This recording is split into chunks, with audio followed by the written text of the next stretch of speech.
Solo दोस्तों, welcome to money stalkers. इस video के अंदर मल्टीपल स्टॉक्स के बारे में हम लोग बात करने वाले हैं। सबसे पहले हम लोग बात करेंगे आईआरसीटीसी के बारे में। तो बेसिकली आईआरसीटीसी की अगर बात की जाए तो सबसे पहला पॉइंट गवर्नमेंट ओन कंपनी है पीयूसी स्टॉक से। सेकंड पॉइंट अगर आप देखोगे तो एक डेफरी कैटेगरी से कंपनी बिलोंग करती है। थर्ड पॉइंट अगर आप देखोगे तो मोनोपोली बिजनेस कंपनी प्ले करती है। और फोर्थ पॉइंट अगर आप देखोगे फंडामेंटल कंपनी स्ट्रांग है, जहां हर एक पैरामीटर के अंदर बहुत ही शानदार तरीके से ग्रोथ निकल के आई है।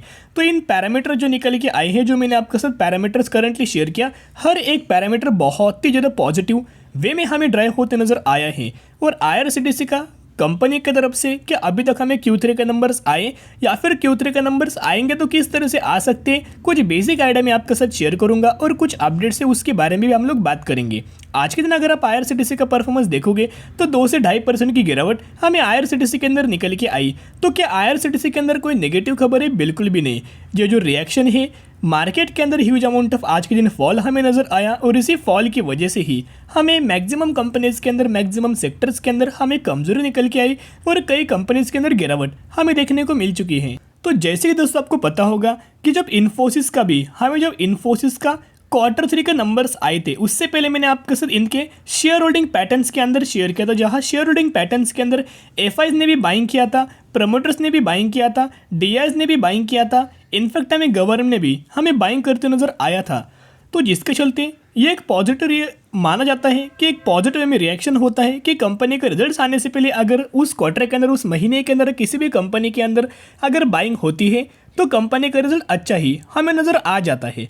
उसी रिगार्डिंग अगर आप आईआरसीटीसी का शेयर होल्डिंग पैटर्न्स देखोगे तो मैं आपके साथ शेयर करना चाहूँगा। यहाँ दोस्तों अगर आप देखोगे आपको पता होगा कि जितने भी हमें गवर्नमेंट ओन कंपनीज होंगी, उन कंपनीज के अंदर गवर्नमेंट क्या कर रहे हैं, अपना स्टेक सेल कर रहा है, जिसकी वजह से ही गवर्नमेंट ने अपना स्लाइटली स्टेक सेल किया है 5% के आसपास गवर्नमेंट में। हमें आईआरसीटीसी के अंदर अपना स्टेक सेल किया है, तो ये कोई नेगेटिव पॉइंट नहीं है। गवर्नमेंट क्या कर रहा है, धीरे धीरे करके स्टेक सेल कर रहा है और जो फंड है उसको हमें यूटिलाइज कर रहा है। तो ये कोई नेगेटिव पॉइंट नहीं है, लेकिन स्लाइटली बोल सकते हैं कि एक नेगेटिव इंपैक्ट पड़ सकता है। एफआईज के अगर आप दोस्तों डेटा देखोगे तो पिछले सितंबर क्वार्टर का डेटा देखोगे 5.81% की होल्डिंग थी और करंटली अगर आप देखोगे 6.84% की होल्डिंग है। सेम डीआईज का अगर आप देखोगे पहले 5.57% की होल्डिंग थी, करंटली 8.73% की होल्डिंग है। यानी कि दोस्तों अगर आप इनकी होल्डिंग्स के अंदर देखोगे तो एफआईज ने, डीआईज ने और पब्लिक दोस्तों स्लाइटली हमें 1% के आसपास पब्लिक ने बाइंग किया है। लेकिन अगर आप यहाँ एफआईज और डीआईज का अगर आप कंपेयर करेंगे तो बहुत ही शानदार तरीके से दिसंबर क्वार्टर के अंदर, दिसंबर महीने के अंदर हमें शानदार तरीके से बाइंग इनकी तरफ से हो चुकी है। तो बेसिकली ये जो पैरामीटर्स है, इस पैरामीटर्स को हम पॉजिटिव में मान सकते हैं। जैसे कि आपको पता है कंपनी टूरिज्म सेक्टर के अंदर बिजनेस करती है, टिकटिंग सेक्टर के अंदर, यानी कि जो इंटरनेट टिकटिंग है उसके अंदर कंपनी का बिजनेस है, कैटरिंग्स के भी अंदर हमें कंपनी का बिजनेस है। तो कंपनी Q3 के नंबर्स बहुत ही अच्छे खासा आ सकते हैं। ऐसे दोस्तों हम प्रिडिक्ट कर सकते हैं कि कंपनी के अंदर एक अच्छी खासी बाइंग हमें एफआईज और डीआईज की हो चुकी है। अभी हम लोग बात करेंगे म्यूचुअल फंड्स का बाइंग का डेटा, जहां अगर आप देखोगे दिसंबर 2022 महीने का डेटा मैं आपके साथ शेयर करूं जो कि अपडेटेड डेटा है। 47 म्यूचुअल फंड्स की बाइंग और 15 म्यूचुअल फंड्स की सेलिंग हमें आईआरसीटीसी के अंदर हो चुकी है। वैसे तो बहुत सारे फंड हाउसेस ने बाइंग किया है, लेकिन जिन फंड हाउसेस ने मैक्सिमम अमाउंट ऑफ बाइंग किया उसके बारे में आपके साथ शेयर करना चाहूँगा। म्यूचुअल फंड्स का डेटा शेयर करने के पीछे एक ही रीज़न होता है जो कि हर बार में आपके साथ शेयर करता है। इसके पीछे का एक मेजरली एक पॉजिटिव रीजन है या फिर रीज़न है। तो रीज़न क्या है? अगर आप दोस्तों देखोगे किसी भी कंपनी के अंदर बाइंग करते हो तो आप स्टडी करके ही बाइंग करते हो, एनालिसिस करके ही बाइंग करते हो।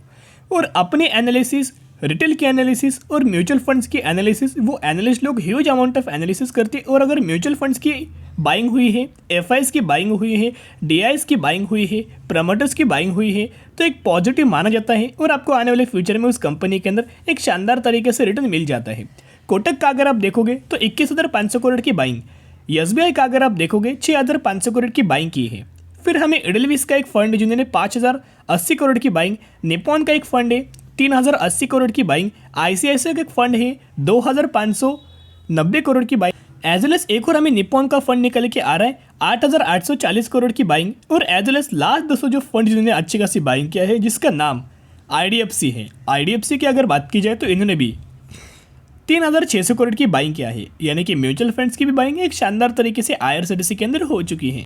तो अभी तक हमें आईआरसीटीसी के चलते कोई भी दोस्तों Q3 के नंबर्स के जो डेट्स है वो अभी तक देखने को नहीं मिली।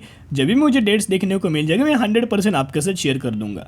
अभी भी आईआरसीटीसी के अंदर देखोगे तो 42% की गिरावट के ही अंदर हमें आईआरसीटीसी मिल रहा है। तो क्या हमें आईआरसीटीसी के अंदर बाइंग करना चाहिए? 100% बाय ऑन स्ट्रेटेजी अप्लाई करना और आईआरसीटीसी जैसे फंडामेंटल कंपनी को लंबे समय के लिए होल्ड कीजिएगा। अभी हम लोग बात करेंगे एक कंपनी के अंदर आपको बेसिकली हमें स्प्लिट का बेनिफिट मिलने वाला है और स्प्लिट का जो रेशियो है 1:10 रेशियो के अंदर स्प्लिट का आपको एक कंपनी के अंदर बेनिफिट है।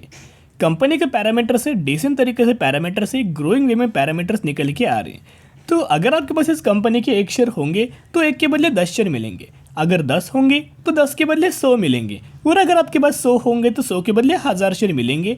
इसी रेशियो के अंदर इसी कंपनी के अंदर आपको स्प्लिट का बेनिफिट मिल जाएगा जिसका मार्केट कैप 700 करोड़ का है। यानी कि ये कंपनी एक माइक्रो कैप कैटेगरी से बिलोंग करती है। और हम लोग बात करें अपोलो माइक्रो सिस्टम के बारे में। अभी अपोलो माइक्रो सिस्टम की अगर बात की जाए कंपनी का बिजनेस क्या है, कंपनी का सबसे मेजर पैरामीटर्स क्या है, क्या स्प्लिट है? नहीं, कंपनी का बिजनेस। तो बिजनेस की अगर बात की जाए तो आईटी सेक्टर से कंपनी बिजनेस करती है और आईटी सर्विसेज कंपनी प्रोवाइड करती है। 334 रुपीज़ की क्लोजिंग आज की नज़र आई है। पिछले 1 सालों का अगर आप परफॉर्मेंस देखोगे 135% का रिटर्न शेयर होल्डर्स को डिलीवर कर चुकी है। और इस कंपनी का अगर आप मैक्सिमम का परफॉर्मेंस देखोगे 2018 में ही स्टॉक मार्केट के अंदर कंपनी आई थी। जब से कंपनी आई है तब से एक वॉलेटाइल हमें परफॉर्मेंस, एक तो बहुत ज़्यादा ड्रॉप हमें नज़र आया, बाद में उसके बाद हमें तेज़ी में नज़र आई, और जहाँ से कंपनी लिस्टेड थी वही के आसपास हमें प्राइसिंग करंटली देखने को मिला है। तो स्लाइटली एक रिस्की पैरामीटर से एक रिस्की चार्ट पैटर्न निकल के आया है। तो स्टडी कीजिएगा, एनालिसिस कीजिएगा, और अगर आपको लगे कि आने वाले फ्यूचर में इस कंपनी के अंदर बाइंग नजर आएगी, स्टडी कीजिएगा और उसके बाद निवेश करने की कोशिश कर सकते हो। और इस कंपनी के अगर आप सितंबर क्वार्टर का रिजल्ट देखोगे तो रेवेन्यूज के अंदर, नेट इनकम के अंदर, ईपीएस के अंदर और मार्जिन के अंदर हर एक पैरामीटर के अंदर हमें जंप निकल के आ चुकी है। तो निवेश करना है या फिर निवेश नहीं करना वो आपके ऊपर है। सिर्फ एक अपडेट्स आया था वो मैंने आपके साथ शेयर कर चुका है। इन डिटेल कंपनी के अंदर स्टडी करना और बाद में निवेश करने की कोशिश कर सकते हो। अभी हम लोग बात करेंगे लास्ट कंपनी के बारे में, टाटा मोटर्स के बारे में हम लोग बात करने वाले हैं। टाटा मोटर्स की अगर बात करें तो आज के दिन हमें कंपनी का Q3 के नंबर्स आने वाले हैं। तो किस तरह से दोस्तों कंपनी परफॉर्म कर सकती है मैंने कल के दिन आपके साथ शेयर किया था।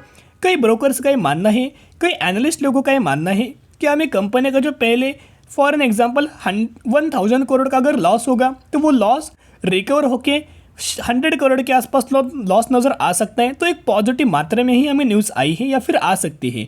तो इस तरह से कंपनी ने के जो एनालिस्ट है या फिर जो ब्रोकर्स है उनका हमें स्टेटमेंट निकल के आए हैं। तो ज़रूर चैनल को सब्सक्राइब करके रख सकते हो। जब भी मुझे इस कंपनी का आज के दिन Q3 के नंबर्स नज़र आएंगे मैं 100% आपके साथ शेयर करना चाहूँगा। तो क्या हमें टाटा मोटर्स के अंदर बाइंग करंट बेसिस के ऊपर करना चाहिए? सबसे पहले कंपनी के Q3 का नंबर्स देखना, और अगर आपको लगे कंपनी ने अगर अच्छा परफॉर्म किया है तो अच्छी खासी आपको रैली नजर आ सकती है। अगर कंपनी बुरा परफॉर्म करेगी तो बुरी रैली आ सकती है।